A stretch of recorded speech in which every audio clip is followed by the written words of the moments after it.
Hello YouTube, welcome back to Jerry's NBA Talk TV. I'm NBA Jerry, and thank you for watching. This is another edition of Jerry's NBA News of the Day, so let's get it started. Charlotte Bobcats signed small forward Tracy McGrady for terms not yet disclosed. If you don't know who he is, I'll tell you a little bit about him. He's a 6'8" small forward.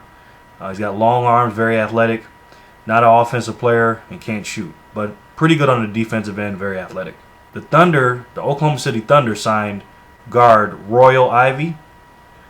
Used to play for the Sixers. He's a combo guard, pretty quick, not an offensive player, but very good on the defensive end. He'll be a good backup point guard and two guard over there in Oklahoma City. 76ers signed Tony Battie. Also, his deal is undisclosed. I know you guys know who Tony Battie is, older fellow. He plays power forward / center, pretty good shot blocker, and also a pretty good rebounder. Trailblazers signed guard Wesley Matthews. Terms are yet undisclosed. Some numbers have been put out, but it's not official yet. So I don't want to talk about any numbers until they're official. But Wesley Matthews is an interesting guy. He's a shooting guard. He's a rookie last year, undrafted, pretty good player. Very, very athletic. He's a big, strong guy. He's a decent shooter, but he's mostly there for his defense and his toughness. He's a hard worker. He played pretty good defense on Kobe Bryant. Obviously, Kobe still got his numbers, but he made it tough on Kobe. Pretty good pickup for the Portland Trailblazers. Matt Barnes is still undecided.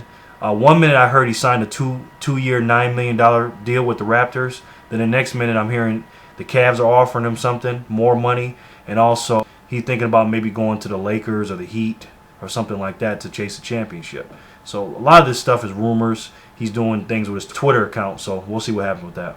Theo Ratliff has signed a 1-year deal with the Lakers for the veteran minimum of $1.35 million. Very good pickup for the Lakers. Theo Ratliff, as everybody knows, he's a great defensive player. Obviously, he's not the player he used to be with the 76ers or the Atlanta Hawks, but he's a pretty good defender. Also, he's a decent rebounder, and he'll give Bynum a couple of good minutes on the bench. So, good signing for the Lakers, and also good for Theo if he wants to get his first championship. David Lee is out. He had his messed up finger he did yesterday. He's out for the FIBA World Championships. So they got one less big man. Obviously, Amari Stoudemire dropped out. LaMarcus Aldridge is not playing. A couple other big men didn't decide to play, so they still got Brook Lopez and a couple other guys. I'm pretty sure they're going to pick Brook Lopez for the USA FIBA World Championships in 2010 in Turkey. So David Lee, even though you're hurt and you're out for 6 weeks, I think it's a good thing for you because you need to rest up because you're going to be running a lot with Golden State. So we'll see what happens, but I think USA will be okay. Tracy McGrady will work out for the Chicago Bulls on Monday.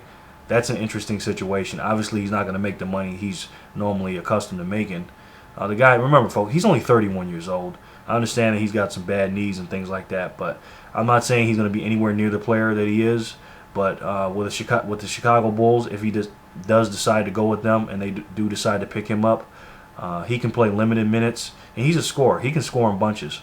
So if you have him come in and play in 5 or 6 minute spurts, he can score for you. He's long, athletic. I don't got to tell you much about Tracy McGrady, so I think he's still got something left in the tank. Also, Richard Jefferson, who opted out of his contract, signed a new deal, 4-year, $38.8 million deal with the Spurs. That saved the Spurs $7 million total over the span of that 4 years. So the 4th year is also an option for Richard Jefferson. So it's not a terrible deal. Yeah, he did leave almost $7 million on the table, but with the collective bargaining agreement, I think it works out for both sides. Plus, the Spurs saved some money and was able to pick up their guy from overseas, Thiago Splitter. He's a really good big man over in Europe. They picked him up in one of the drafts. San Antonio did, and now they had enough money to pay him because Richard Jefferson left a few $1 million on the table. So I guess that's a good way to take it for the team, Richard Jefferson. So we'll see what happens with that. Also, the Spurs re-signed Matt Bonner with that savings they saved from Richard Jefferson, the money they saved with Richard Jefferson. So Matt Bonner can thank Richard Jefferson for leaving a couple more dollars on the table for Matt Bonner. So Spurs are trying to come back. I know Tim Duncan is not the same player, but Richard Jefferson, in my opinion, the only reason he had a bad year because if you play for San Antonio Spurs, that's a difficult offense to learn. So a lot of people struggle their first year. Plus, you got to understand, Richard Jefferson is a top-notch player, and going to a team that has 3 stars already with Tim Duncan, Tony Parker and Manu Ginobili, it's hard to figure out where you fit in. So I think even though he had a very off year, I think he'll be okay now that he knows the offense a little bit better, knows where he has to go. Because basketball is all about the offense and knowing where you have to go. And if you don't know where you're going to go on offense and you're thinking about plays and where you set screens and things like that, it's very hard to operate and get your normal numbers. So I think Richard Jefferson, with a year under his belt with the San Antonio Spurs, I think he and the Spurs will be fine next year.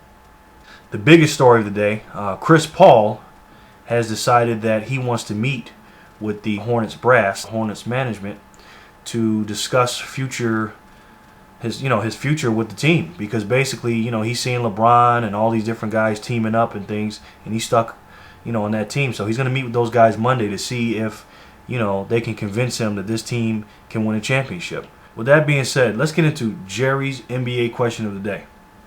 Here's my question, folks. Once Chris Paul meets with the Hornets management, in your opinion, do you think they will say enough to convince Chris Paul to stay in New Orleans? Do you think they'll, because they're going to bring the books out and show them how much they're going to spend, how much they used to spend, and things like that, and also future deals are going to make? Because obviously, right now with the roster they have, they're not going to win a championship. They're not even going to contend. They may not even get out the first round of the playoffs in the West. You know how tough the West is. They didn't make it last year. Obviously, they had injuries and things like that. But do you guys think that the Hornets management can say enough or do enough or show Chris Paul enough to keep him to stay? Keep him from wanting to be traded or demanding trade. So let me know, guys. All right? Thanks. Thanks for watching. You guys know I appreciate it. And remember, folks, always treat people how you want to be treated, and everything will be okay. Thank you, guys. We just reached over the 400 subscriber mark. I appreciate that. Thank you. I'll talk to you guys soon.